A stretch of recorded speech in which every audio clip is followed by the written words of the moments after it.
External Affairs Minister Sushma Swaraj is in China today. She will meet her Russian and Chinese counterparts in Wuzhen. The meeting between the three countries comes at a time when Pakistan has warned of retaliating after Indian Air Force fighters struck a Jaish terror camp in Balakot across the LOC.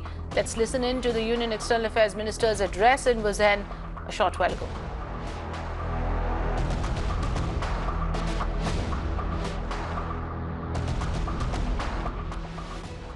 Terrorism tops the list of the existential threats that the world faces today.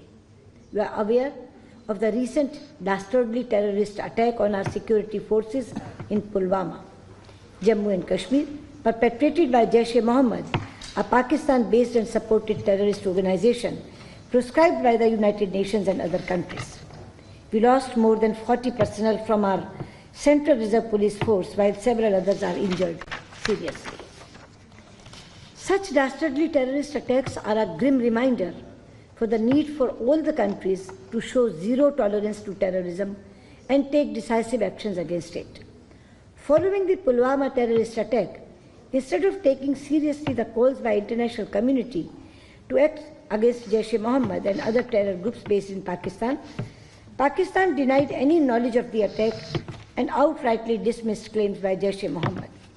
In the light of continuing refusal of Pakistan to acknowledge and act against terror groups on its territory, and based on credible information that Jaish-e-Mohammed was planning other attacks in its various parts of India, Government of India decided to take preemptive action. The largest and the target was selected in order to avoid civilian casualties. Excellencies, this was not a military operation. No military installations were targeted.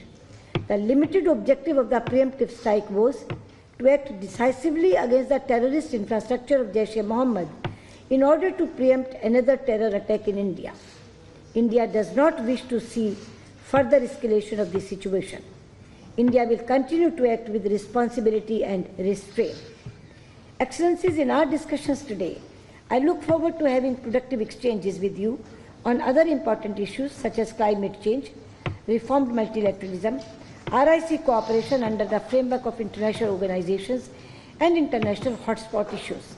I believe the Wuzhen meeting of RIC will positively contribute to the ongoing global discussions on a host of issues. Thank you, Excellencies.